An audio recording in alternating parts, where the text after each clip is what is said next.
Amigos, muy buenos días, os saluda Alberto Lajas y hoy en este vídeo especial pues estoy un poco nervioso.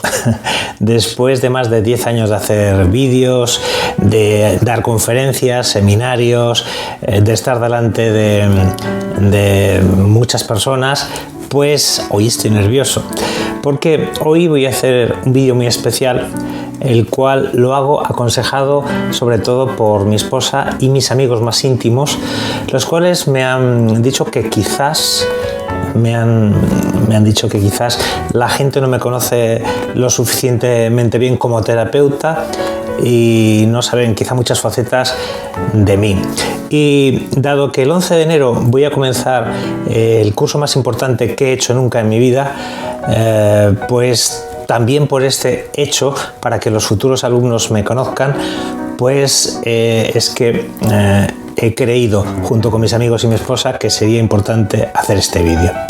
Así que trataré de contar un poco la historia de mi vida hasta llegar al punto que realmente me interesa o que creo que debe interesar, que es por qué me hice terapeuta, por qué soy terapeuta holístico. Bueno, mi historia en esta tierra empieza allá en el diciembre de 1964. De hecho, en unos días, el día de diciembre, va a hacer 56 años que vine aquí a la vida, a la tierra. Nací y me crié en una familia muy, muy humilde. Yo era y soy el quinto de 5 hermanos, el pequeñito. Hasta no muy mayor me seguían llamando mis hermanos y mi madre el niño. Cuando ya escuché por primera vez mi nombre, Alberto, dije, me han llamado Alberto. Fui el niño durante muchos años. Y como decía, la familia en la que crecí era muy humilde. Mi padre era minero, trabajaba en las minas de Gallarta. Fue de los muchos emigrantes que vinieron de fuera de España a Bilbao, porque la industria en Bilbao en los años 50-60 estaba creciendo enormemente. Los Altos Hornos de Vizcaya necesitaban miles y miles de peones, de trabajadores, para responder a las grandes ofertas que estaban recibiendo de acero, que necesitaban acero no solo en España sino en todo el mundo, porque se estaba construyendo miles y miles de edificios. Fue la bomba de la construcción del ladrillo. Por tanto, la construcción iba unida al acero, dado que las vigas y muchos elementos que llevan las construcciones pues necesitan hierro o acero. Y por ello mi padre se vino aquí a Bilbao y después se vino con mi madre y mis hermanos cuando ya encontró casa, y mi hermana Emilia, que está en el cielo, y mi hermano Paco pues nacieron allí en el pueblo, en Cáceres, en Valverde del Fresno. Pero todos los demás, mi hermano Román, mi hermano Luis Mari y yo, nacimos aquí, en Gallarta, en Vizcaya. Al poco mi madre se queda viuda. Tenía yo 4 años y medio. Y imaginaros que estamos hablando del año 69, en el cual mi madre se queda con 5 hijos. Los únicos ingresos que había en casa eran los de mi padre, y en aquellos tiempos, cuando uno no trabajaba, no cobraba. No había desempleo, no había subsidios, no había nada. Por lo cual mi madre se encontró en la grave tesitura de sacar a 5 hijos adelante. Y como pudo, vendiendo frutas, verduras y demás de las huertas que tenía mi padre y mi madre, pues nos sacó adelante, hasta que ya mis hermanos mayores, Paco y Emilia, se pusieron a trabajar y colaboraron con la economía familiar. Pero fueron años muy difíciles. También fueron años difíciles para mí. Cuando me preguntan por mi infancia, yo digo que mi infancia y mi adolescencia tienen partes malas, pero que esas partes malas las he sabido llevar a un punto positivo, lo que se llama la resiliencia, es decir, la capacidad de sacar provecho, por decirlo así, de una situación mala o terrible, ver el vaso medio lleno. Decía que mi infancia no había sido muy buena porque después de que muere mi padre, antes no lo recuerdo, si ocurrió, no lo recuerdo, pero después de que murió mi padre, alrededor de los 5 años, viviendo ya en Ortuella, nos trasladamos a vivir a un pueblo al lado de Gallarta.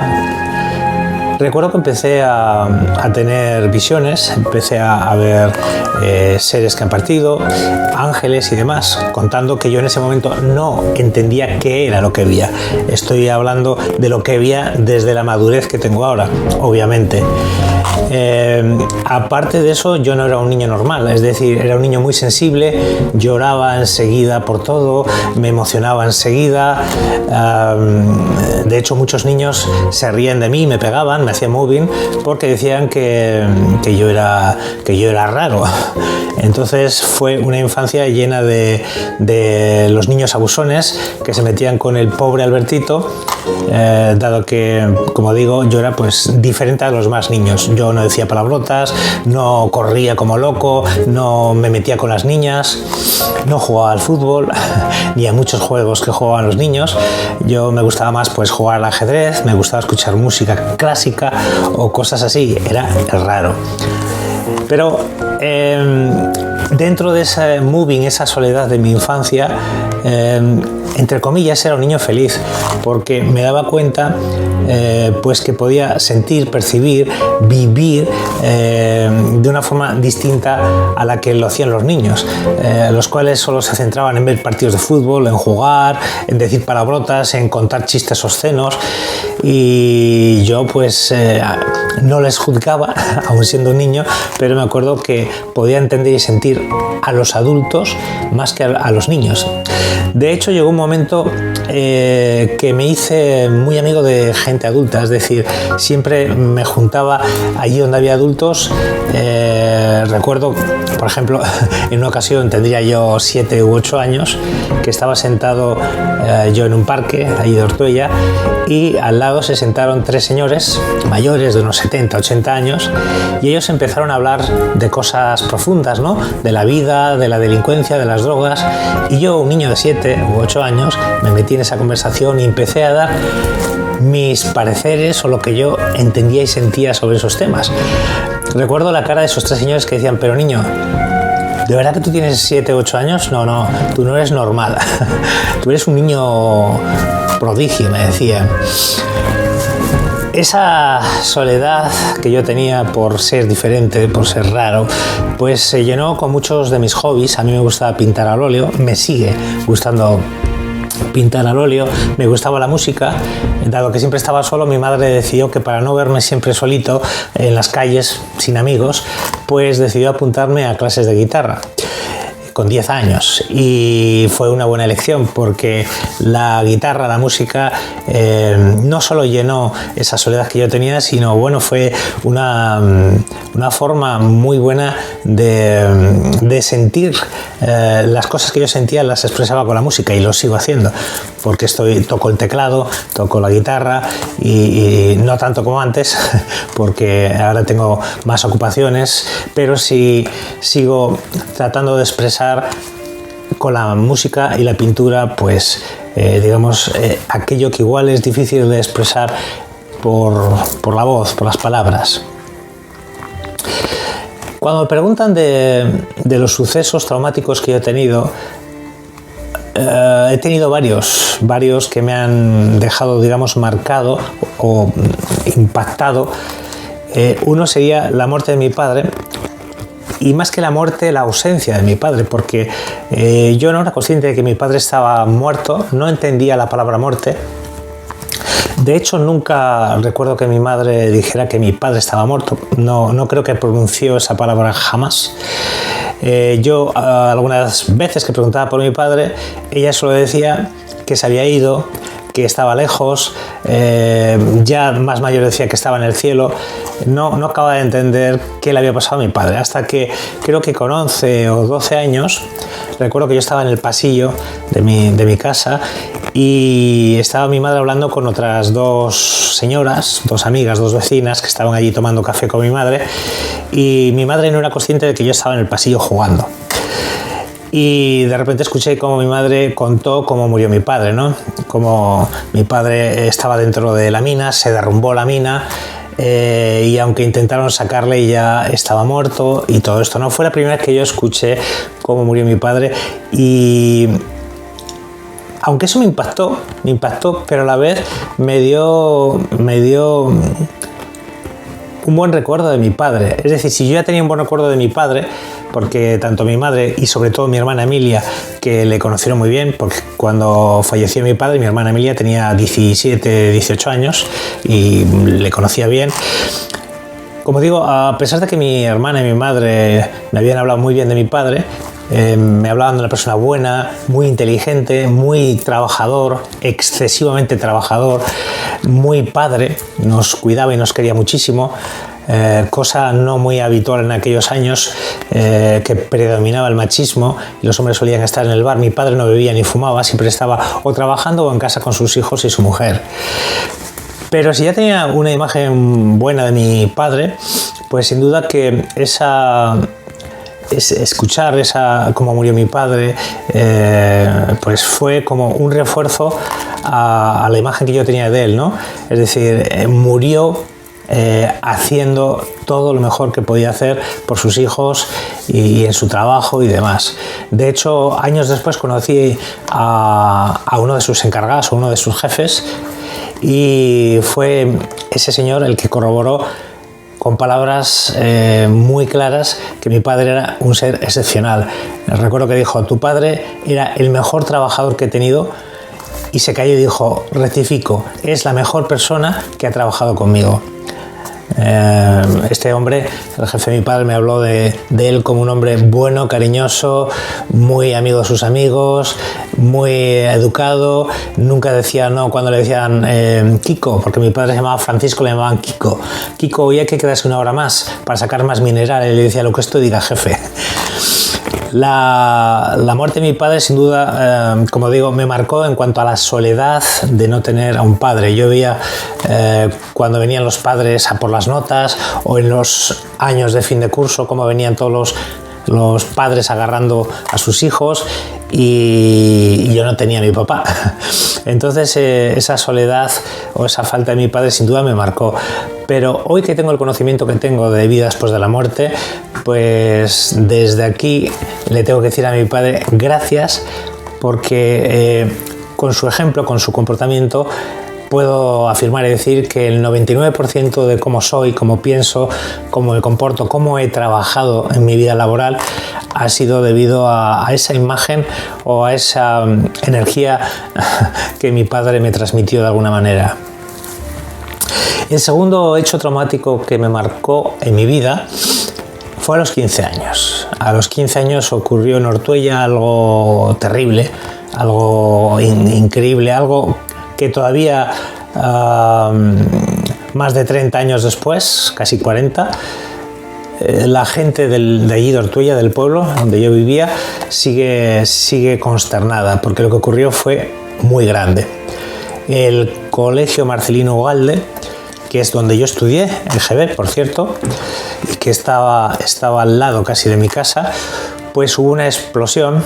El gas metano que había debajo del colegio, había digamos una serie de contenedores con gas que alimentaban las cocinas de los comedores.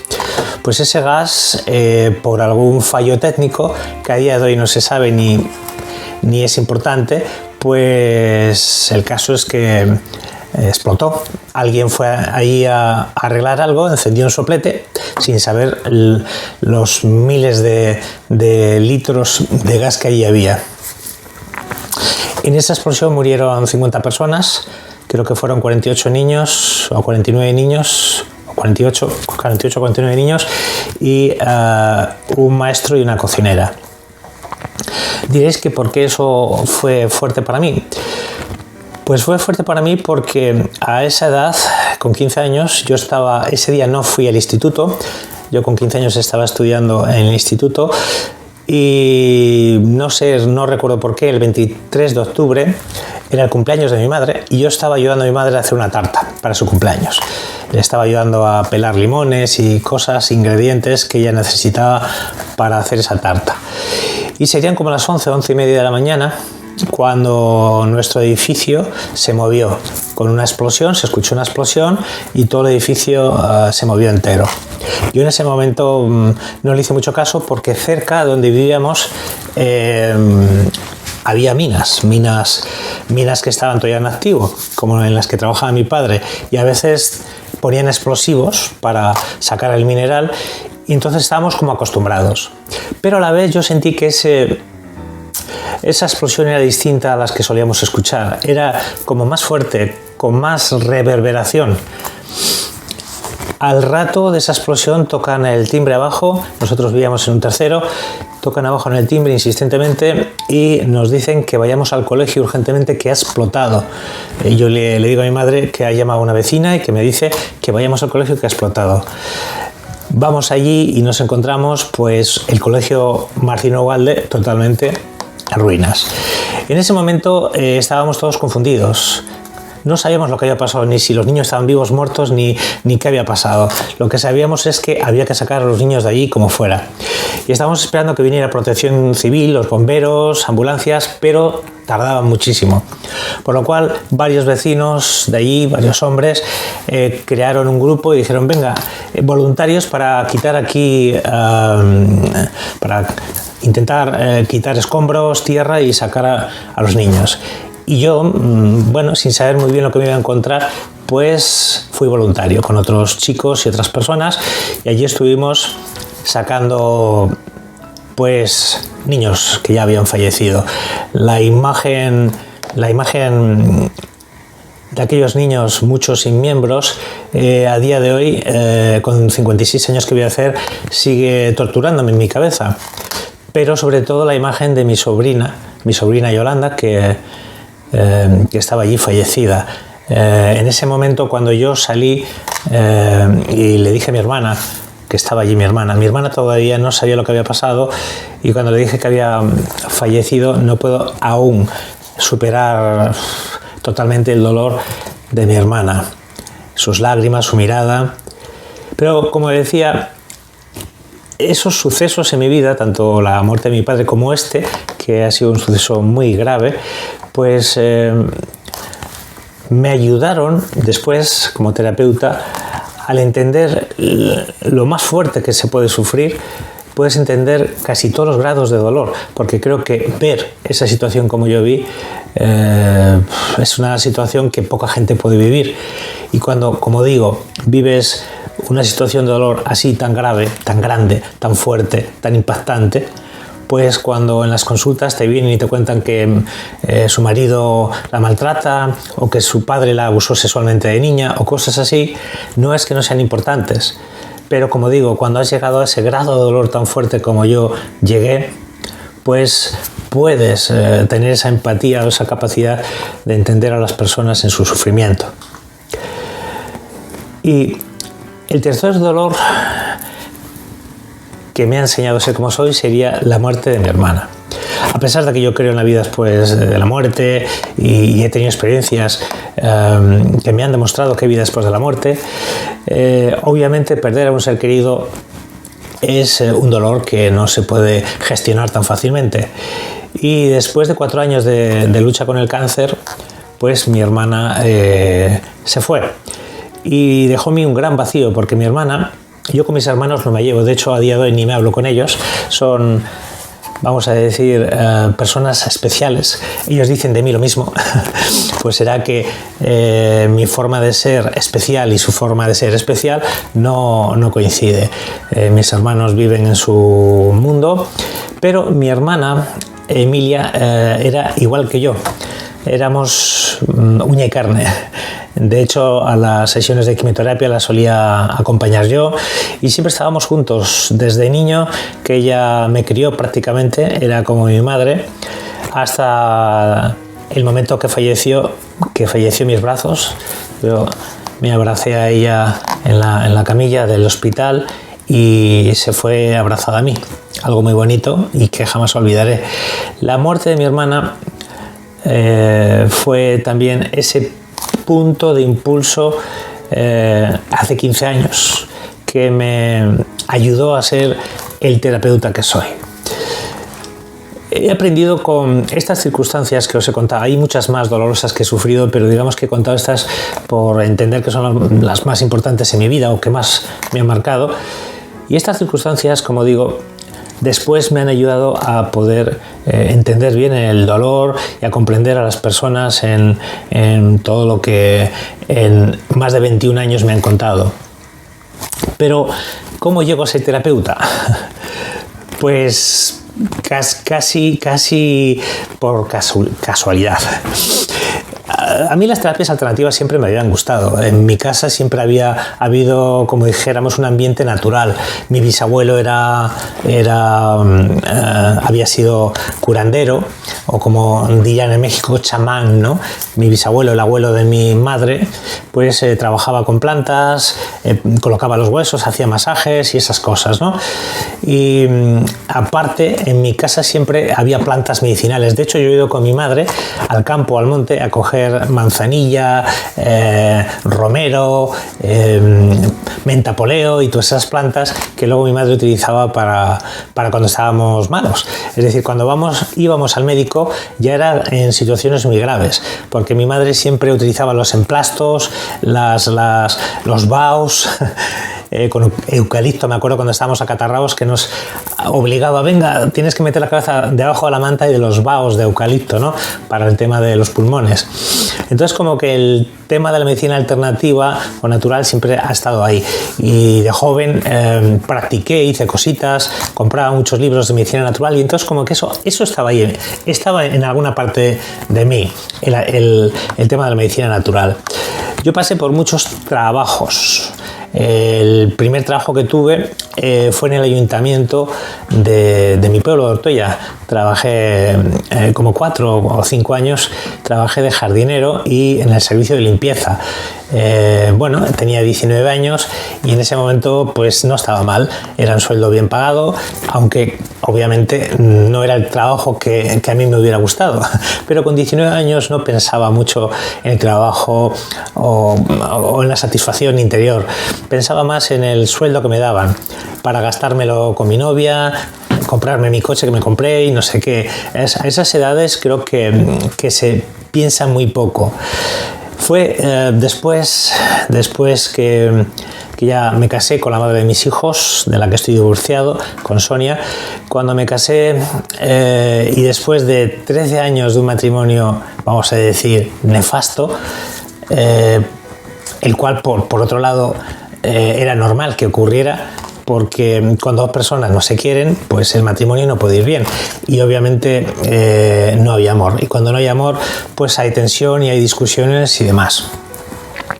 En el año 97, cuando nuestro matrimonio estaba más que roto y ya estábamos a punto de separarnos, de divorciarnos y demás, yo estaba en ese momento trabajando para la empresa UF España. UF es una empresa internacional que tiene delegaciones en todo el mundo y que se dedica a fabricar componentes para automóviles. Fabrica llaves, retrovisores y todos esos complementos que llevan los coches, y especialmente trabaja para la marca Volkswagen, Seat, Audi, Volkswagen, Mercedes, Ford y otras marcas. Digamos que UF España fue la catapulta para llevarme a las terapias alternativas, porque aunque he tenido muchos trabajos y no todos han sido buenos, porque, como he dicho, sobre todo porque no era lo que me gustaba, lo cierto es que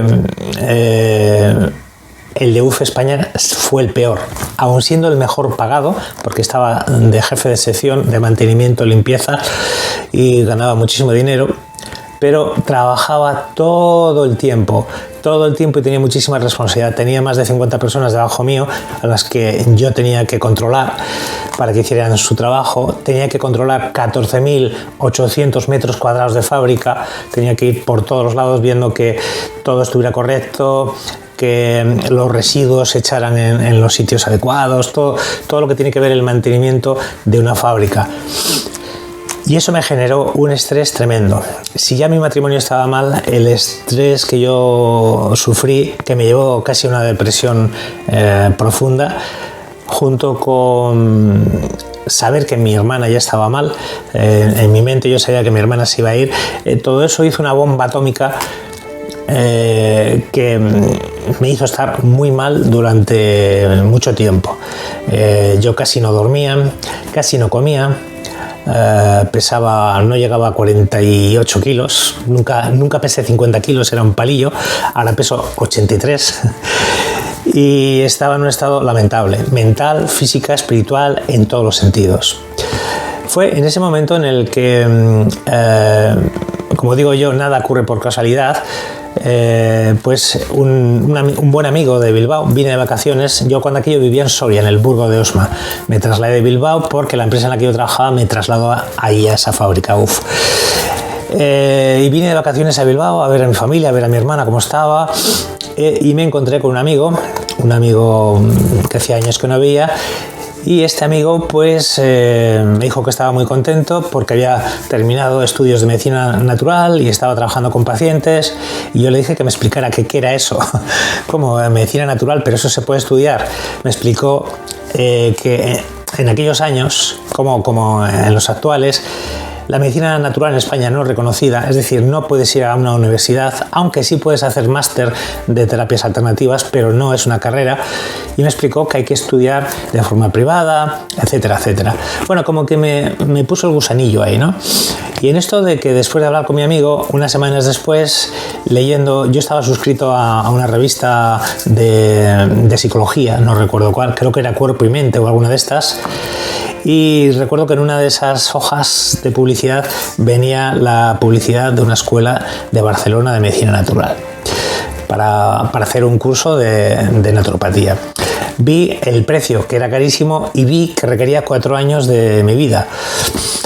En ese momento es en el cual yo tomo esa decisión de separarme y de hacer lo que realmente siento. De hecho, cuando le dije a mi esposa con aquello que iba a hacer esto, me empezó a insultar, que es que tú solo piensas en ti, ahora vas a desatender a tus hijos, un comportamiento que demostraba una vez más la falta de amor que ella me tenía. El caso es que dije, no hay vuelta atrás, dejé todo y me fui a Barcelona.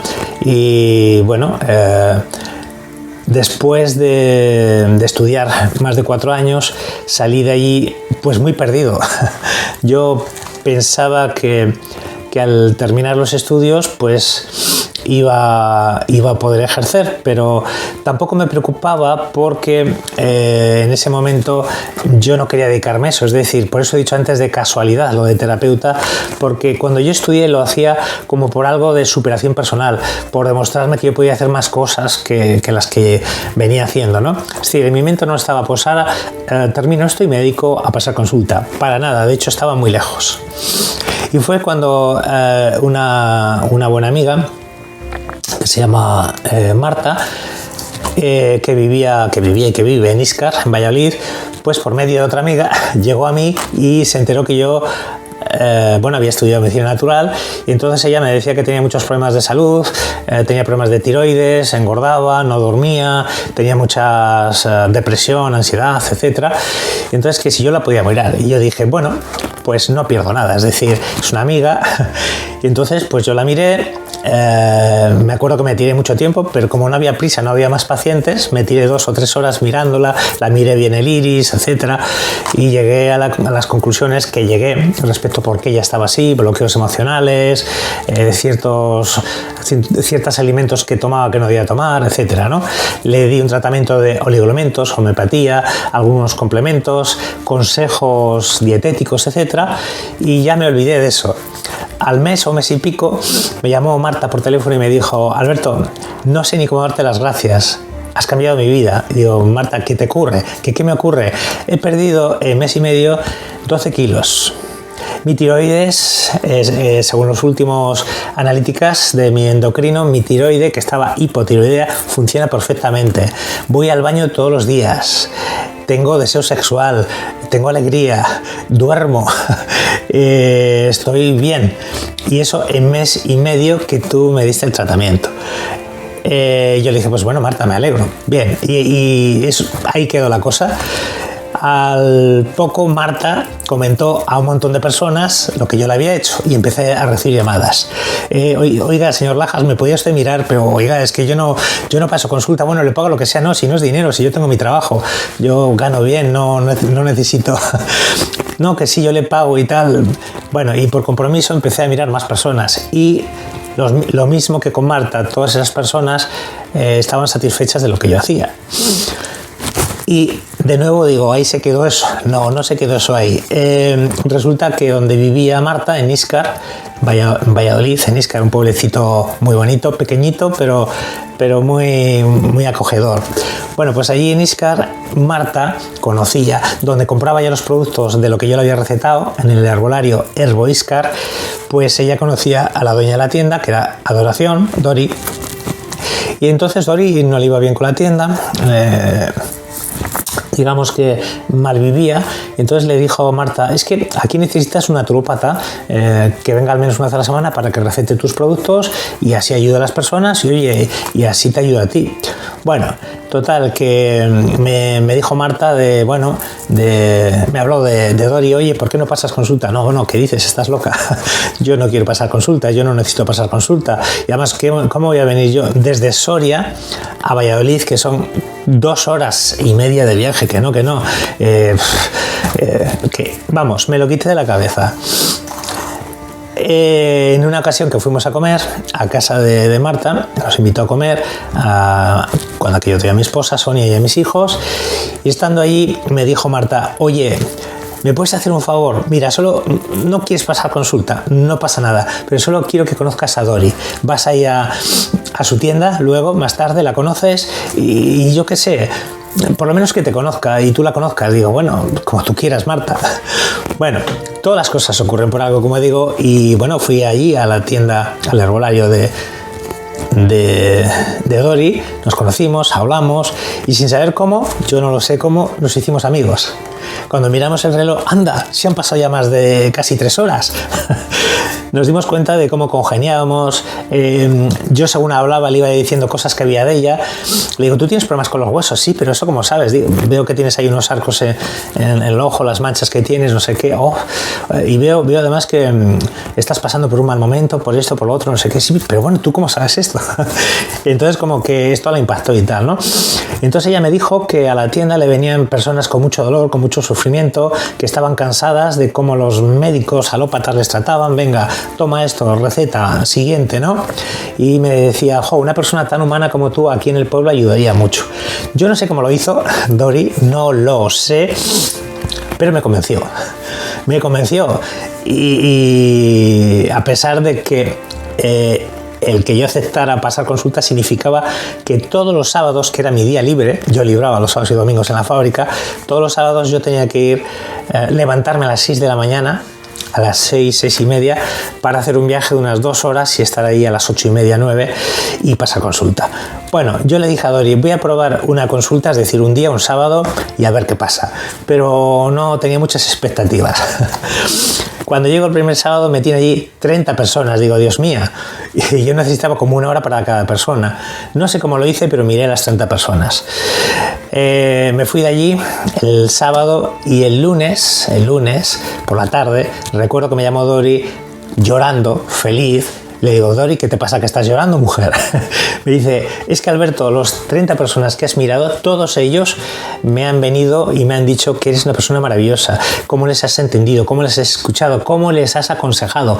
Aparte de los tratamientos que les hayas dado, que le funcionarán o no, pero me han dicho que eres una persona cercana, humana, lo que yo te dije. Le dije, bueno, pues no sé, me alegra.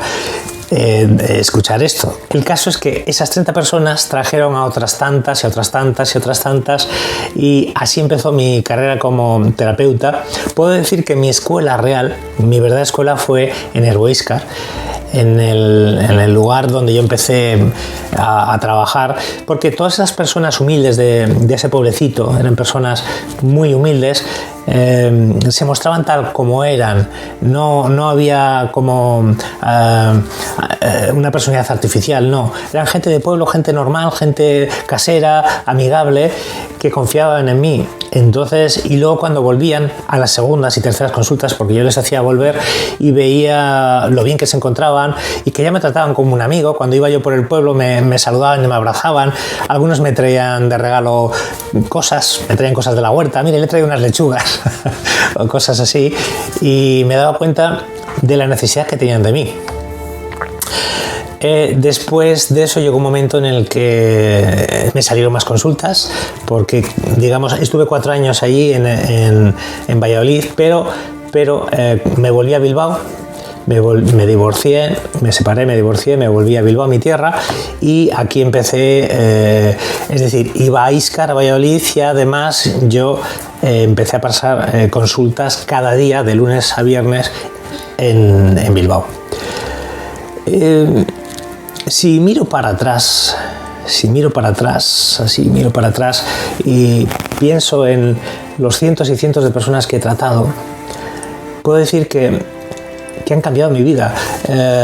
No han sido pacientes, así esa palabra paciente, que yo la empleo como referencia para entender de quién estoy hablando, pero para mí paciente es como muy frío. Para mí han sido realmente mis maestros. Los pacientes que yo he tenido han sido mis maestros, han sido personas que, abriendo su corazón y enseñándome, mostrándome hasta las partes más íntimas de ellos, me han contado intimidades de su vida sexual, de cosas que han vivido que incluso no se las habían contado a nadie y me las contaban a mí. Pues me enseñó a cómo esta profesión realmente se debe realizar. Es decir, yo tenía referencia de otros terapeutas que trabajaban con medicina natural y demás, y no me gustaba cómo trabajaban, sobre todo porque eran muy mecánicos y como que me recordaban a los médicos de la medicina alopática, de la medicina de la seguridad social. Entonces, ¿qué puedo decir de los pacientes, sobre todo de Herbóiscar? Pues que ellos fueron mis maestros, que todo lo que sé lo he aprendido con ellos, porque con ellos tenía que actuar de una forma natural. Aun sabiendo ellos que yo era el terapeuta y ellos el paciente, llegó un momento en que conseguí, que es lo que tiene que conseguir un terapeuta, tener esa fusión, esa conexión íntima entre paciente y terapeuta, que llegue casi a ser, pues, como decir, una intimidad, una amistad, más allá de un puro contrato de paciente y terapeuta. Llegó un momento en el que yo pasaba consultas y trabajaba, y llegó un momento en que dejé mi trabajo para pasar consultas. A día de hoy todo lo que tiene que ver con el mundo de medicina natural y demás ha cambiado mucho, sobre todo con las redes sociales. Todo ha cambiado mucho, y tengo que decir que llegó un momento en el que me daba cuenta que lo que yo estaba haciendo lo hacía bien, estaba muy bien, tenía muchos pacientes contentos, igual que cuando comencé ahí en Herbóiscar, pero empezó como a haber un vacío en mí, un vacío que no sabía explicar, y fue hace 2 años y medio o más, quizá 3 años o más, en el cual ese vacío me habló. Ese vacío era que notaba que seguía habiendo mucha falta de buenos terapeutas, muy buenos terapeutas. Veía que en la medicina natural seguía habiendo mucho ego, mucho gurú, mucha gente creída, que lo que hacía es trabajar, como digo, casi parecido a los alópatas, a los médicos de la seguridad social. Y no sé, sentí la necesidad, sin egocentrismo ni narcisismo, pensé que la forma humana en la que yo había aprendido a trabajar tenía que enseñarla.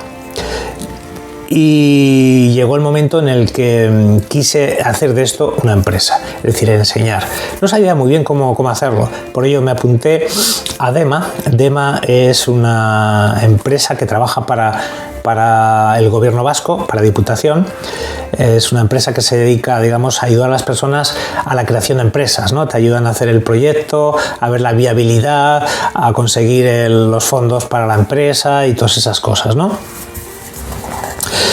Y bueno, cuando estuve en DEMA y preparé todo este proyecto, no sabía muy bien qué iba a encontrarme.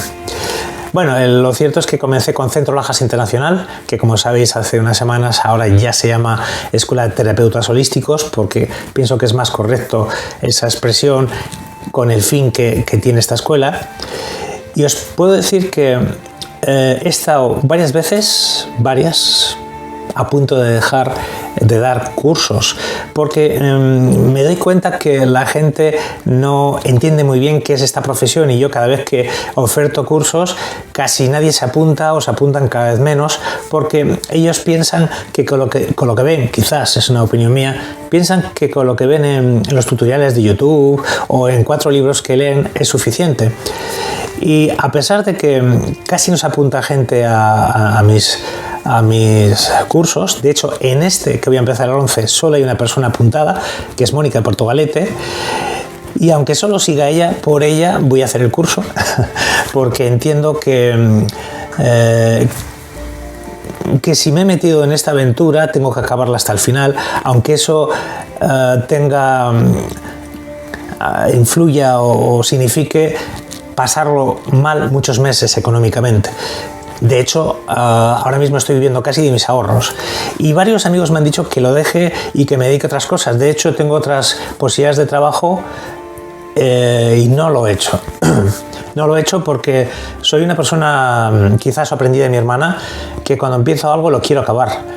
Pienso que las personas cuando comienzan un proyecto y lo dejan a medias, pues mejor que no lo hubieran empezado. Entonces, aunque se apunten como el mes pasado solo 7 o 8, o como en este curso que solo hay una persona, no voy a tirar la toalla porque creo en mí y porque creo que las terapias alternativas es una profesión, el ser terapeuta holístico es una profesión que puede ayudar a uno, como a mí me ha ayudado personalmente primero, y ayudar a otros de una forma muy completa.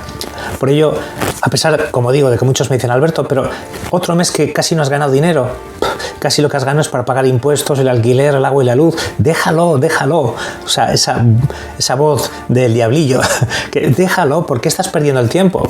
Pues no siento que pierda el tiempo, siento que aunque sean 1 o 2 o 5 o 10 los que vengan a mí, es mi misión. Ojalá pudiera formar a miles y pudiera tener miles de ingresos para con esos ingresos hacer más proyectos que tengo en mi cabeza, como abrir una fundación de ayuda a todos aquellos que lo están pasando mal. Pero no voy a tirar la toalla, no voy a dejar de dar cursos, aunque solo haya un alumno. ¿Hay un alumno? Pues mejor, así le formo mejor a él.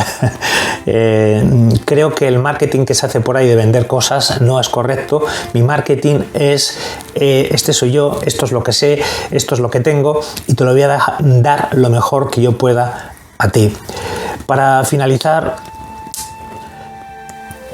decir que con 56 años ser terapeuta holístico, haber ayudado a cientos de personas en mis consultas y de haber ayudado a cientos de alumnos en estos casi 2 años y medio, pues me da satisfacción. Quizá no he ganado todo el dinero que tenía que ganar, como he ganado, por ejemplo, en UF. En UF gané muchísimo dinero, pero la diferencia es que cuando estaba en UF ganando mucho dinero estaba vacío. Estaba deprimido, estaba enfermo, no estaba feliz. Ahora tengo a mi esposa que me ama, nos amamos, estoy bien interiormente, estoy bien de salud. Entonces, aunque haya meses que casi no gano dinero, lo suplo con esa paz interior o esa satisfacción de estar haciendo lo que creo que debo hacer. Y de todas formas, le decía yo el otro día a mi esposa que cuando uno cree en lo que está haciendo, aunque al principio la gente le cueste acercarse a ti para hacer cursos, sé que tarde o temprano la gente va a acercarse más a mí, porque voy a seguir haciendo lo que hago ahora, ser yo mismo en mis vídeos, en mis directos, en mis cursos, en todo lo que hago, siempre soy yo, y es el consejo que doy a todo el mundo. Si alguien me estuviera preguntando ¿por qué tengo que hacer yo este curso que va a dar usted el 11 de enero, que comienza el 11 de enero, que va a durar 6 meses, experto en terapias holísticas? Si alguien me preguntara ¿por qué debes hacer este curso? Pues yo diría que igual que hice yo en su día, que lo dejé todo, deberías hacer este curso porque sientas el deseo de ayudar de forma holística, completa, a las personas que están sufriendo. Si piensas en dedicarte a eso solo por dinero, es decir, si solo piensas en la parte monetaria, vas a ir mal. De hecho, yo cuando empecé a dedicarme a esto no pensaba en el dinero. De hecho, sabía que iba a ganar muy poco dinero, sobre todo al principio. Pero como digo, lo que he ganado en satisfacción personal, en ver a gente llorando, abrazándome, dándome gracias por haberles ayudado, eso no tiene precio. Entonces, si tú me preguntas, Maestro Lajas, ¿por qué debería hacer yo este curso que va a comenzar el día 11 de enero? Deberías hacerlo porque sientas la necesidad de ayudar a otros. ¿Y qué garantías te doy yo? Pues, como digo, yo no puedo formar a una persona de algo que yo no he practicado. Hay gente que da cursos de cosas que no tienen ni idea, solo hablan en teoría, y no las han practicado. Yo he practicado lo que te voy a enseñar más de 21 años, con cientos y cientos y cientos de pacientes. Creo que, aparte de lo que yo haya estudiado, la experiencia que yo he tenido con pacientes es la que tiene que dar o va a dar el valor a este curso. Es decir, yo te voy a enseñar a ser lo mejor que hay en ti, lo voy a sacar para que puedas ayudar a otros. Ese sería mi eslogan o mi consejo si quieres hacer este curso. Os doy las gracias por haberme escuchado. Podría haber hablado muchas más cosas de mí. De hecho, hay mucha más vida detrás de todo esto que he contado, pero he contado todo esto importante, sobre todo haciendo hincapié en que, a pesar de esas situaciones que yo he podido vivir en mi niñez, o con la muerte de mi sobrina con 15 años, o la muerte de mi hermana, la parte positiva es que todo ese dolor me ha valido para luego poder entender o escuchar a las personas.